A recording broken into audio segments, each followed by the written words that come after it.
Hey, welcome to the Cam and Otis show. On this show, yes, folks, once again, I get to say my favorite phrase. One of my good friends is joining us, Miss Tia Christie. Hey, lady, how you doing? Good. How are you? Oh, I'm doing Thank great. you. Doing Thank great. you so much for having me. Yeah, well, we are excited to have you because uh, tips from Tia, the whole broadcast industry, all these sort of things. There's so many things I want to jump into, and I'm thinking for me, the first thing I want to know is how did you go from just coming up with and I'll use the term life hacks because that's what it thinks that's what it relates to in my head. How did you come up with, hey, this is kind of cool to, well, let me show more people how this is a cool way, to, what was it, cinnamon? What to use, how to Yeah. use cinnamon? Uh, how'd that Yeah. start? Well, I've always been one of those people that just has like a vast knowledge of tips, how to fix something, how to get a stain out of this. Growing up, everybody called me MacGyver because I could always like hack something. But basically, really what happened was people were Googling things and getting the wrong answer. And that was driving me crazy because there's just a lot of bad information out there. And we're not all built the same. So that's true. What might be good for one might not be good for the other. But I wanted to have a trusted source where people could turn to and search what they're looking for, and bam, they get an answer that actually works. So that's really how it came about. And what happened was I got sick and I ended up with mold toxicity poisoning from moving into a new house.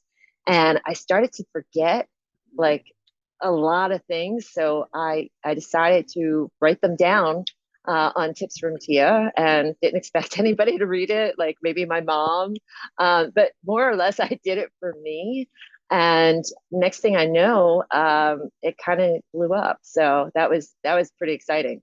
So it was How do just a you, blog that you started off with? Just Yeah, yeah. It was I was struggling with memory and I was struggling with some like motor skills. And typing was actually a really good resource for me to, use that part of my brain and, get down the material that I wanted to remember. So when I started it, it basically was just like kind of therapy for myself, and it turned into something really good. So I'm proud of when it. did you when did you recognize making that leap from, this is just something I'm doing for myself, just therapy for myself type of thing, to it's like, okay, maybe I should, put a little bit more effort in. More people are reading this than I thought. It's not just my mom. When did you make that jump? Well, I think that's when I started getting emails from people saying, "Wow, you helped me so much. Wow, this is really cool." The letter that I got that really really hit me was a woman in the UK, and I had done a article on milk and sugar. So basically, like if you're having a sugar rush, the best thing to do is drink a glass of milk, and the sugar in the milk will counteract the other sugar and it will level you out. And she wrote me and she I could hear her tears like through the email. It was really amazing. She said that she had a 3-year-old daughter who was always having like these mad sugar rushes and then going into full blown tantrums.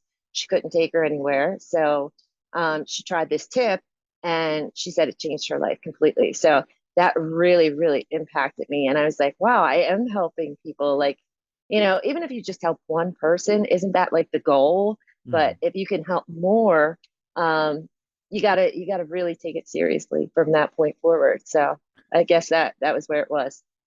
Yeah, I always think about it. I talk about it all the time when I'm coaching rugby. It's like I want one kid to get what I got out of it, and if you approach everything with that, then the rest of the kids will probably enjoy it too, instead of just that one. What I'm interested in is, how did you change your approach once you reach that point? Oh, um, so I guess from that point, I learned like there was a way to actually monetize this, and instead of doing like quick tips, I was doing a lot of quick tips like fill holes in your wall if you don't have like little, stucco or caulk. You use your toothpaste. Like if it's white toothpaste, you just use toothpaste and it'll cover the hole. And I was like, you know what? I need to give more in-depth kind of tips. So I started moving into sexual health, and I started moving into DIY. And, I really just started to create kind of like this animal out of everything, where somebody could read it and get more than just like a 3-second tip, like how to fix something. So instead of it just being a hack, it really turned into a lifestyle. How did that, there's an interesting research growth thing in that I find, and I'm trying to think of how to word the question, because, you touched on a couple of, health wise sort of things, as opposed to, the toothpaste on the wall, which, I can remember doing that in many apartments, many years ago. And peanut butter if it's wood, right? Yeah, exactly. All you gotta do is cover it up. Get that final inspection so they give you your deposit back. That's right. But how do you find these things? The idea of what it is. Do they come to you? Do you walk around? How do they come? Yeah, I mean, I guess that's what it is. How do they come to you? Well, a lot of times, it'll be something that like I observed. It's very handy growing up. My dad always was like, "Look, you need to know how to do these things," and so I'm the kind of girl that knows how to do your plumbing and also lay concrete in high heels. Like I have no problem doing that. And but I think it's just from being observant. A lot of times, if I found myself in kind of like a situation, I would try it. I am needlessly like, there's a stain, I have to try to get that stain out. And I don't mind, because I have the mindset like, well, it's already ruined.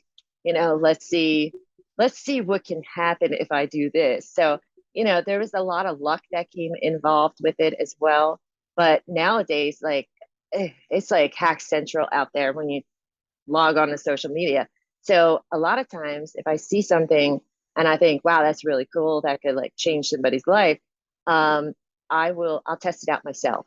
I have no problem like burning the pan and then trying ketchup. And just so you know, if it is one of those um, coated pans, ketchup actually won't work. It won't work. Even though they say it will, it doesn't. Oh. How do you find those new areas that you're looking for as you've expanded? And then how do you make sure that those are, on brand with the other things that you've been doing? Okay, so a lot of times, it's going to sound funny, but a lot of times, if I have something in the kitchen that might be going bad, I'm like, okay, let's see what it can do. And that's kind of how I figure out a new way to use something. Um, does it fit on brand? Yes, there's only been a couple times where I feel like something has kind of fallen off brand a little bit, but I feel like it's an important message, so I'll still provide that. And a lot of times that usually has to do with like business or the work atmosphere. But mental health is one of my big things. So if it can help somebody in mental health, I think it's truly important to share. When you say mental health, you mean like, so, because I'm still stuck in, the cinnamon sticks and the lemon and things like that. You put a cinnamon stick under your pillow, Dad, it gets rid of anxiety. There you go. Well, I think that's what it is. My whole concept was, people get stressed out so easily, especially nowadays. Why not eliminate the stress any way possible, which can be, how to get that odor out of your room that you've been trying to get rid of, like how do you get rid of paint fumes quickly? You cut an onion in half and you leave the onion out overnight, and it will absorb all the odor. So, and surprisingly, your house won't smell like onions either, which is fantastic. but it's like removing that stress became kind of like the goal, I feel, Mhm. to help people, just with their daily life, take a little bit of that stress out of it. Just making it easier, right? I mean, that's the whole purpose of life hacks. It's not necessarily the MacGyver sort of thing of, taking the bubble gum wrapper and the clothespin and the coat hanger and the pocket knife and making your car work. It's more of Right. making it easier for you to Mhm. do things like the wine stain, the infamous red wine stain that everybody's had at some point in their house or apartment or couch, whatever, Yep. and not stressing about it because here's a way to get it out, right? Exactly. Just go to tipsfromtia.com, hit it in the search, red wine, and you'll get a few suggestions that'll come up and it'll I show you love the what to do. approach because so much of it is like the things you're talking about are like what I would call like background stress levels. And that is something that over, especially in the last few years with social media and then the pandemic, like the background stress levels are crazy high.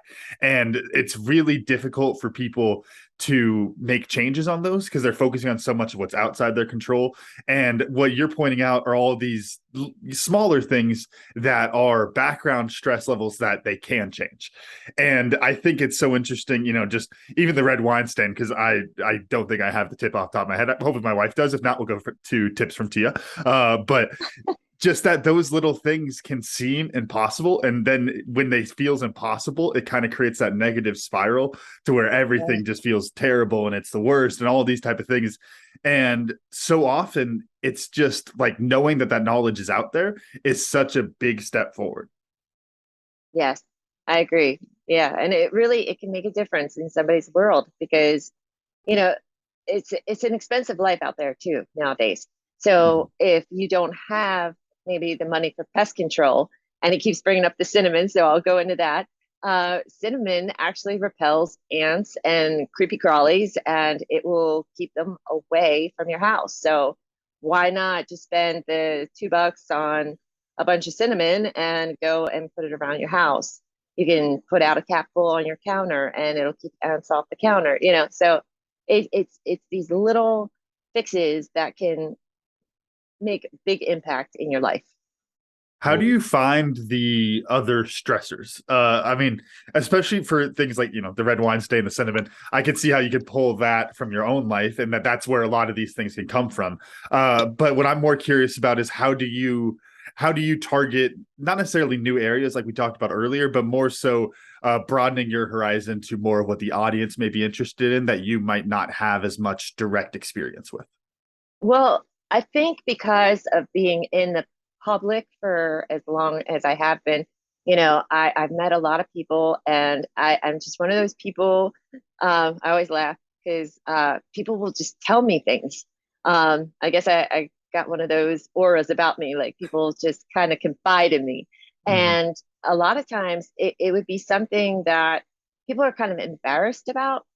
So I would say, give me a day, I'll get back to you. And I would do the research. I'm a really, really good researcher. I read medical journals for fun because, I just enjoy that kind of knowledge. So when I would do the research, either it would give me new tips to go on, but more than likely, I would say about 90% of the time, I would contact the person and have an answer for them on what to do and knew that it actually would work. So that's kind of what happens. But especially like tapping into sexual health, I think that was Mhm. a really bold move for myself. Um, it's not something that people like to talk about. It's not something that um, is really out there with all the great information. And I just thought about, like I don't want to say kids, but like, young adults, if they Mhm. have like this embarrassing question, um, I wanted there to be a safe space for them to go to and get the right answer. And Mhm. I always stress contact a doctor. I'm very big on don't keep this to yourself. Make sure you're seeing a professional on this. But here's what you could do, if this is going on. So it was I don't know. It was very bold move. That's all I can say when I stepped into that. What do you think about the relationship between the stigma and the stress? Because the two of the areas that you've mentioned about expanding into are sexual health and mental health. A lot of stigmas going on around there. Kind of bringing that back into the conversation of stress. What do you think that relationship is like between the stigma and then the stress that they're feeling? Okay, well, I think a lot of times, I mean, there's definitely a stigma with, anytime the word sex is mentioned, all of a sudden it's like, whoa, that's bad. Um, I wanted it to be, again, a safe space for people to go and actually find the true answer. And, I do always tell people, you know,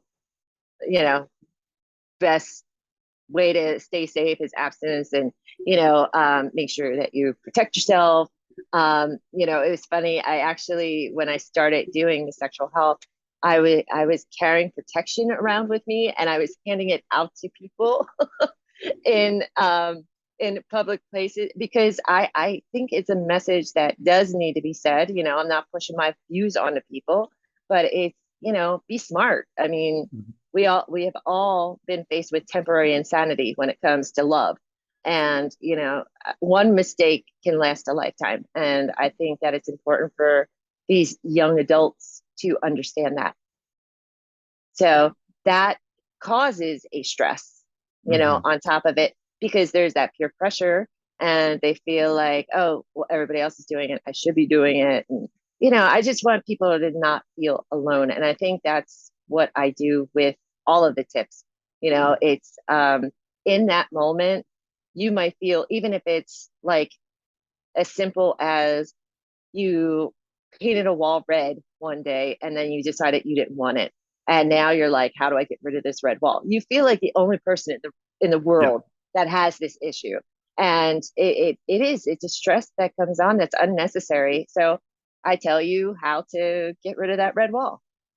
I love that because that really brings it all the way back around. Of it's when you think of the mental health area, whether it's anxiety, depression, and also in the sexual health area, that so much of these things that it's not that they're not problems, but they're much smaller problems than we make them out to be, because we can't talk about them.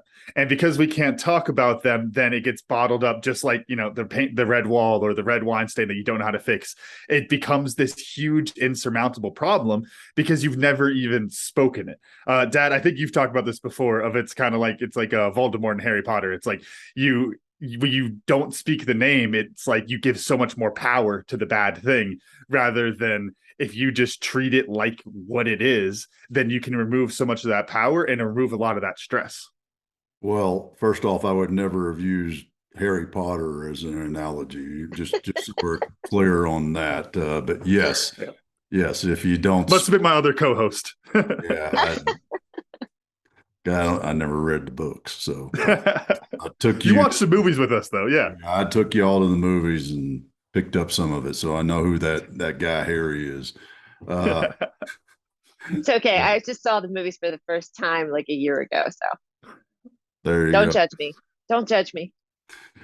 Yeah, all three kids read those books like they were going out of style, which is a good thing, you know. Yeah. Yes. Well, without the specific Harry Potter example, what do you think, Dad, about just speaking the word to whatever it is, just putting a label on it? I know I know this one for sure. You are big on writing out lists of your stressors for this exact reason, right?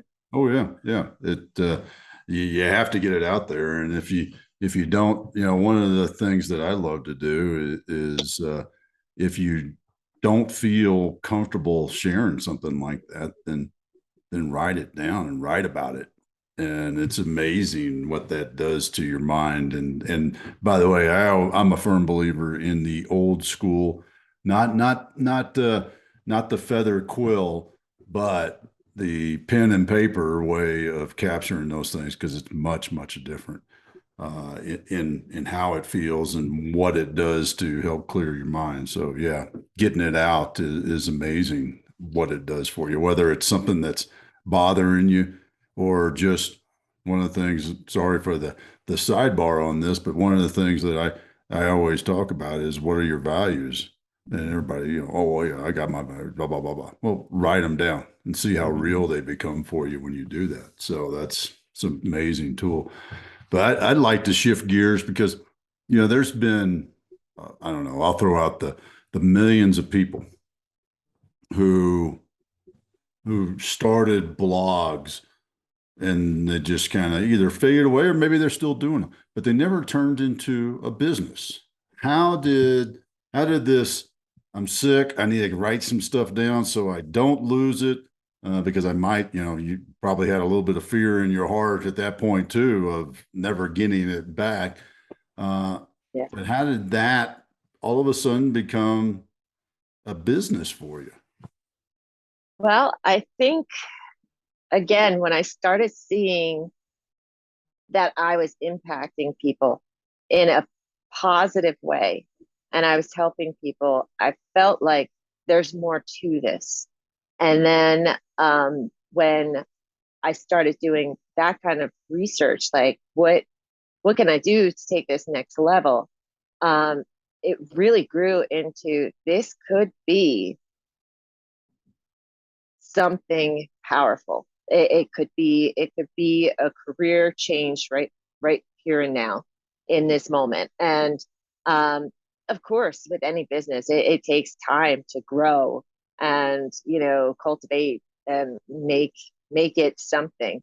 But I really started to feel like when I started getting sponsors just contacting me and saying, "Hey," and I mean, the first one I got, I was so skeptical. I was like, "Oh, what are they trying to steal my identity?" Like it was one of those moments. But um, as they, and you do have to be careful. Let me Mhm. sidebar that. You do have to be careful. There's a lot of weird things out there, but it was one of those moments where, okay, let's see what I can do with this, and then more and more started to come through. Then it was, be an affiliate, which, I never had good luck with the affiliate stuff like that.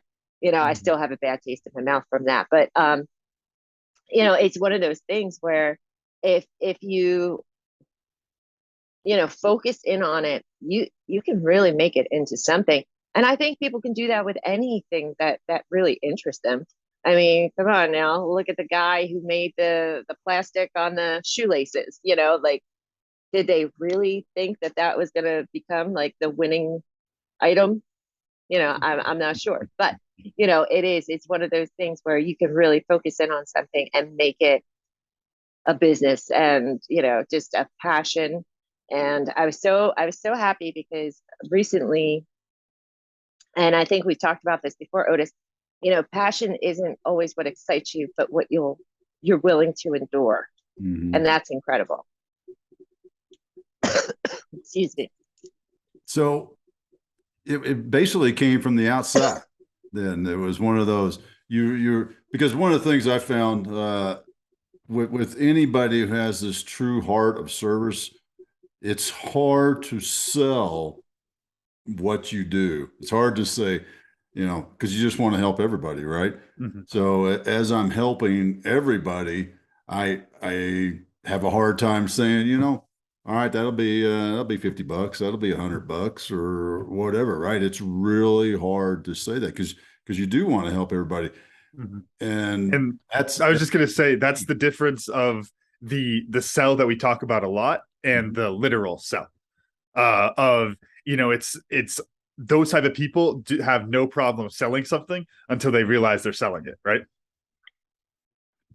so how did you get over that, Tia? Because that, I mean, you've got this heart of gold that's like, Thank you. it's like when we're walking down the street hanging out, and it's like, stop, you can't help everybody. Let's get to dinner, sort of thing. Uh, Yeah. how have you had to do that in your own becoming a businesswoman mindset in that? Well, I would say charging people is still one of the hardest things that I that I contend with on a daily basis. You know, um, it's funny because when something is easy for you, it makes it harder, I think, to understand why. you would charge somebody for this, you know? Mm. But I'm so sorry. I have such a tickle in my throat. So forgive my voice as it like cracks a little bit. But yeah, I think that, you know, learning that you can't help everybody, but if you paint broad strokes, you'll capture what you need to. Yeah, and I think so much of that is, you have to remove the idea of wanting to help every single person. But then I also think that there's a really important aspect to, I guess I would call it like the idealism that comes with that. Because to me, I call it idealism, but really that goes back to, your passion as a person, right? That it's like, if you are passionate about helping every single person, you don't want to get rid of that. You want to hit it with a dose of realism and help out people where you can and those kind of things, but that idealism of the vision of helping every single person is where your passion comes from. And so I think that's a really important thing to keep in mind, because as we're talking through this, I'm thinking of a few examples of people I know who lost their passion in those ways, who might have been the type to help every single person with that kind of stuff, but then they started blocking those things out, and now they're not helping anyone anymore. And it's because they removed that passion from what they're doing. How do you keep your passion alive in that while keeping that dose of reality in there?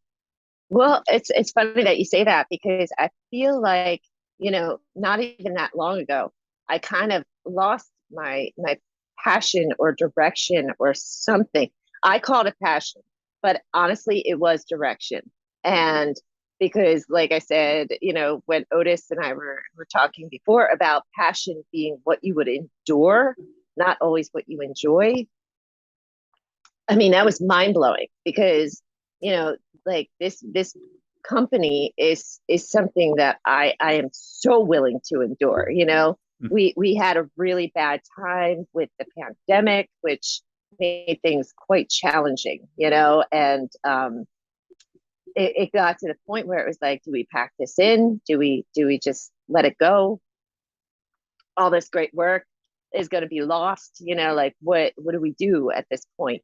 And then it was like this invigorating moment happened, and I was like, I'm not going to lie, it did come from someone that I respect, and said, you can't give this up. Like, this is not something that is just bye bye, like this is something that you really have here, and the goal is to get it to where it is something where everybody, maybe it's a household name, and somebody has a problem and they say, go to Tips from Tia. Like, there's the answer. It'll be right there. So, I mean, like, if we get to the point where we're like the Martha Stewart of tips, that's going to be awesome. Like we would really love to get to that point. But, I think that when it comes to passion, you gotta remember, it's not always about having fun, but is it something that you are willing to endure? Do you see the vision? Do you see the big picture? And are you willing to take the risks that need to happen? Because, I mean, life is not always fun. We know this. And I mean, anybody that thinks differently, it's not that way. I mean, there are hard times. It's going to wax, it's going to wane, and you just got to kind of absorb all those good times. And, I said it in my TEDx talk, tuck and roll with the punches of the bad, because that's all you can do. It makes me think of, and all the times we've brought marriage comparisons in with our podcast ad, it's always been with business partners. And what I'm hearing when the way y'all are talking about passion, is it reminds me of the conversations people have around love. And this is a little bit on top of my mind because we watched Bachelorettes last night, my wife and I. But, there's always this point where these people who think they might be engaged soon go and they'll meet the parents. And one of the parents will be like, love isn't everything. And it shatters this person's entire world, where they're like, no, but I love them. And they're like, well, love isn't everything. And I think that's something that people grow to understand. What they mean by that is that love's a very important thing, but love is like what you're saying with passion. It is it is what you're willing to endure, because it's not always going to be, something you're super passionate about isn't always going to leave you smiling constantly, but you're willing to go through the hard work to reach that point. And I think that is spot on with that comparison of passion and love inside the marriage, of that, it's something you're willing to put in the work through for those happy days, instead of something that's like just constantly smiling and constantly being happy like that, because that's an unrealistic goal for your life. Whether you're talking about the passion inside your business, the love inside your marriage, whatever it is, to have that that glass full constantly is never going to happen. And so you have to be able to focus on the work, focus on the vision, in order to go through those tough times, just like you're saying, Tia. Right. And, I want to add to your glass half full. I think the glass is always half full. It's how you want to perceive it in that moment, and if you can say it was a crappy day, lost some sponsors, that piece didn't hit the way that I wanted it to, but it's still gonna probably help one person out there in the world. That glass is half full with optimism. Like it's something where you get to choose how you're going to look at something.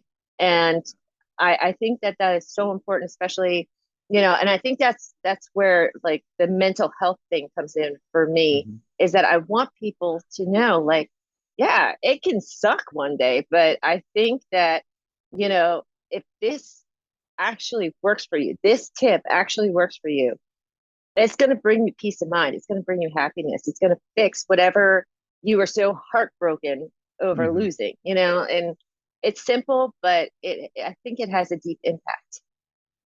I want to get just a little bit of an origin story going here, because you're DJing time, and how that, was that a passion? Was that this is something, somebody came up and knocked on your door, or what? Because I can put together the dots, but I think I'd rather you tell us what the truth is rather than me making it up. Okay, so well, my cousin was actually on the radio when I was a kid, and I wasn't like the best morning person, and he thought this was hysterical. So he would call and wake me up for school every morning, live on air. So, excuse me, I didn't think that this would lead to radio. I mean, it was a funny bit, especially like, looking back, it was a very funny bit. But I always had, just this knowledge for music. I'm like a name that tune kind of person. Like, I can name that two notes. And I've just always been very well versed in the music world. So when I got to, high school, that's really when the pressure's on, like, what are you going to be when you grow up and all that stuff. And I really thought that I was going to be a fashion designer. Like that's the path that I thought I was going to go. Turns out, I chose to pivot. Actually, it was more like a 180, and I went into law. So I was doing pre-law, and I loved it and hated it at the same time. It wasn't me. It didn't fit my authentic self. So I started to DJ in nightclubs, and it worked out because I'm going to say it how they always used to say it. So no offense out there, but I was a chick that could spin. And that meant I could do the wiggity wiggies on the records and all that stuff. So anyway, that got like really lucrative for me as a kid. And I was like, oh, I'm going to leave school and do this for the time being until I figure out like where I want to be. So I did that, and I was working, I wasn't even old enough to be in nightclubs, but I was DJing all the hottest nightclubs. And one day a radio person walked in and was like, I need you. Your voice is amazing. You're so funny. You have so much character. He was like, we got to get you out there. So I ended up making a demo, which I totally did wrong, but I I sent it out to like 100 stations, and one station called me back and was like, "Hey, you can run our board." And I was like, "Woo!" I was there for about 2 weeks, and just running the board. I didn't do any talking on air or anything like that. And then the morning show asked me a question on air, and I answered it. And by the end of the day, I ended up having my own show. So that is kind of how that went down. And then since then, I've traveled all across the country playing, well, being a personality at different radio stations. And I've done top 40 CHR, which is basically the same thing. Adult contemporary, classic rock. I was even at a hip hop station, so I've kind of done it all except for the country. What was the question they asked that you knocked it out of the park with? That got you, launched you to stardom. Do you remember? I'm not going to lie. I can't remember. I have no idea. Because it happened so fast, I bet. I'm sure it was one of those, you probably didn't even think about it, and it happened. There was the fear. Like, I remember there was just fear, like, because when you get the job, it was like, do not touch the microphone. No matter what happens, do not touch the microphone. And so it was kind of like drilled into me. And, if you go into a room and somebody's talking, you're very, very quiet. So I walked in the room and she was talking. And so I'm just quiet as a mouse. And she was like, "So Tia," and all of a sudden I'm like a deer in headlights. I'm like, what do I do? What do I do? And I didn't want to get fired, but she asked me a question. Dead air's worse than that. So I answered the question, and next thing I know, I had my own show. It was like by the end of the day, they offered me my own show. So that was pretty cool. What's something you learned from that time of being on air? Like, I mean, you were a daily radio host. I mean, it was every single day. Something that you've learned from that time period that's really helped you with tips from Tia. Well, I would say the number one thing that I learned that I don't think a lot of people are fortunate enough to experience this. Every second counts.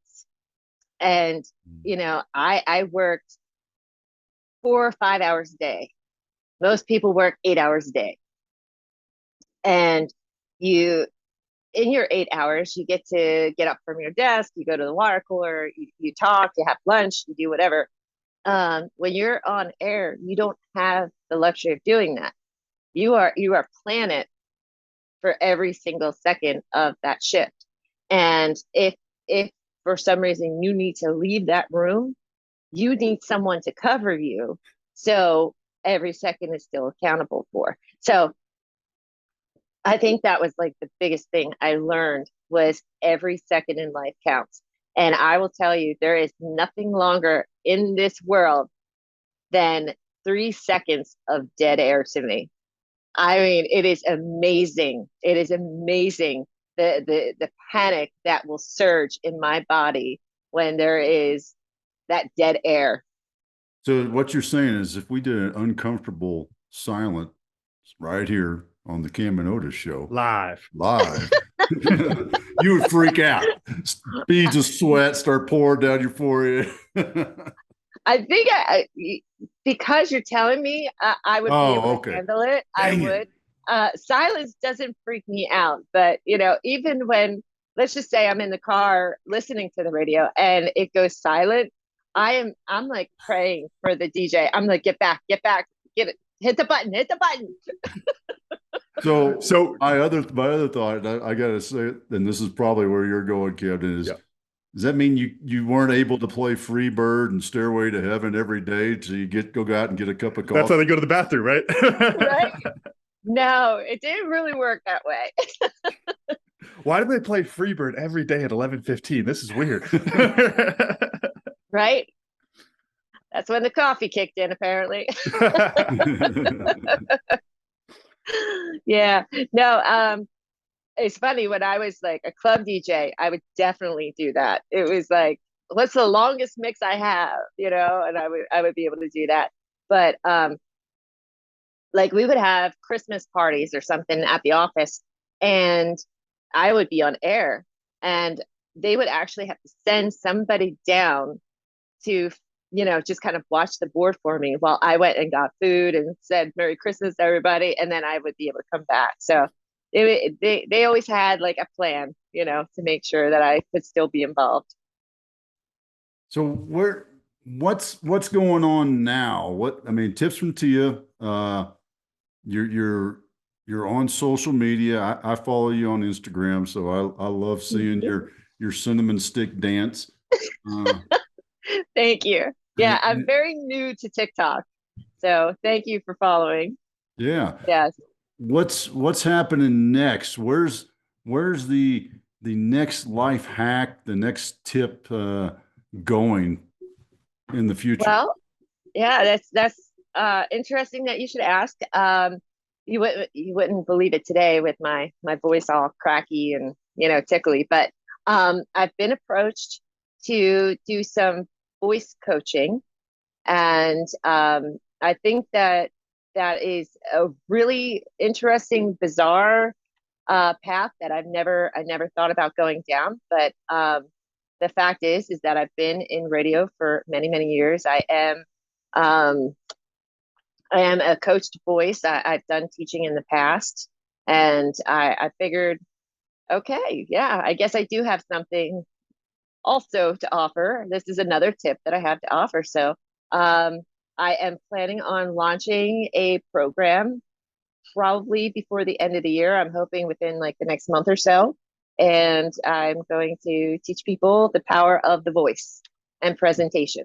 So, and that's kind of thanks to my TED talk as well. So my TEDx, that kind of like opened up new doors for that. So public speaking is kind of my jam right now, which is cool. That is cool because you get to help more people and do it at scale, really. I mean, that is what you're doing, right? You're sharing those things to bunches of people out there. Is there well, first I want to learn what's the difference between a speaker coach and a voice coach?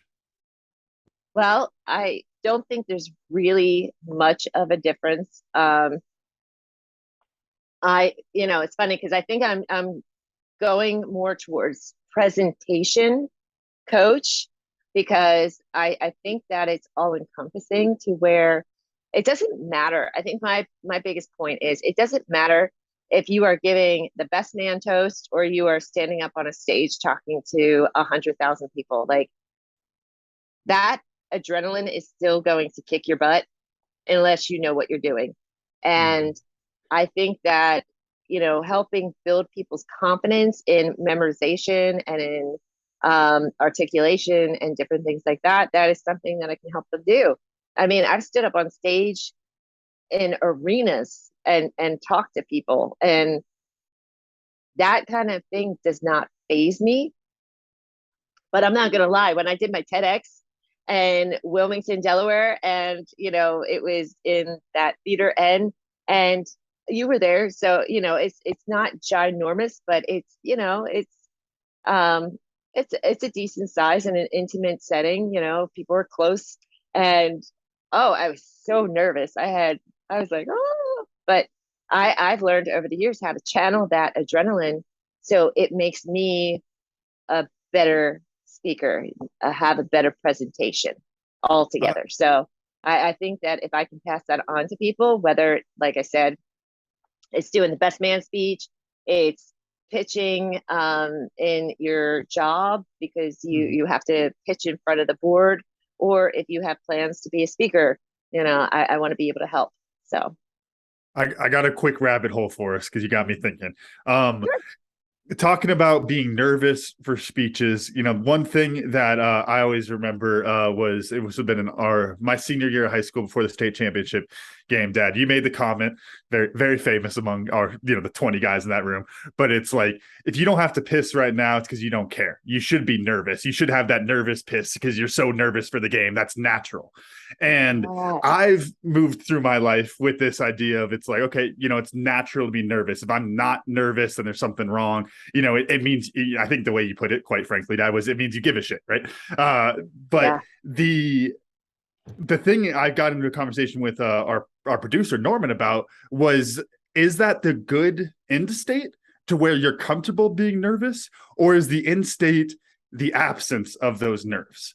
And I just want to throw that over to you, Tia, in the speaking context, or in a more broad context. Do you think that it's you should just learn to be comfortable with the nerves, or should it be a work to get rid of them entirely? Oh, no, no, you got to work off those nerves. What's very fascinating is I love the brain. The brain is so fascinating. So anytime I get to learn something new about the brain, I like just I absorb it and soak it up. So one thing that is very interesting is that the neurotransmitters fire off exactly the same way, whether you are in fear or in excitement. Mm-hmm. And you get like a millisecond to label it, and then your body will respond. So if you learn that something that scares you is actually more exciting, then it's possible for your body to respond with excitement instead of with fear and panic. Mm-hmm. And they think that that's why like adrenaline junkies are the way that they are, and they're like, yes, I gotta just jump off this building. If you learn to hone that, and it takes practice and dedication to make sure that happens. But you can actually there's like, not that I know this, but I've read about it. But there's like tracks that get laid down in your brain, and if you are constantly in that fear adrenaline, that's going to be the easiest path for those neurotransmitters. So you kind of got to fill those tracks in and lay some new tracks. And that's what I would like to do with people as their presentation coach, is help them lay down those new tracks, because it's fight or flight, baby. And you got to figure out, what you're going to do in that moment. Love it. Yeah, that's awesome. And no, there's so much truth to that, changing those tracks. And because I don't care how old you are, those tracks have started to form from very early age, and how you change it. Man, that's some deep stuff right there, boy. I'm seeing you mentally tiptoe around that rabbit hole and not jump in. Yeah, because there's so much going on there, and and the thoughts of how do you do that? How do you recognize that? But it all goes back to the choice, right? And whether the tracks are there now or not, if they are there, you still get to choose. You just have to learn how to do it. You have to learn how to recognize it, and that's great that you're going to help more people do that, because if you can't communicate, you can't help. You can't solve problems. You can't sell yourself, and not selling in a narcissistic way, but selling that idea that will solve a problem. Yeah. So it almost made me want to shift my what did I learn? Almost. But my what did I learn is because I love the simple. I love the simple. I'm going to test it out on my grandson here in the next couple of months when he gets a little bit older. I'm going to pump him up with some chocolate and some cotton candy, then give him a glass of milk and see what happens. That's I love it. That's where I'm putting that one in the memory bank, because it'll probably be a year or so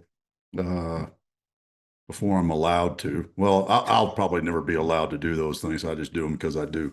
It will be Cam giving him the glass of milk when he comes back from your house. That's right. Yeah, that's right. That's right. You hear that, kids? When you get the kids back from the grandparents, have that glass of milk ready. Right. Awesome. Camden, what'd you learn?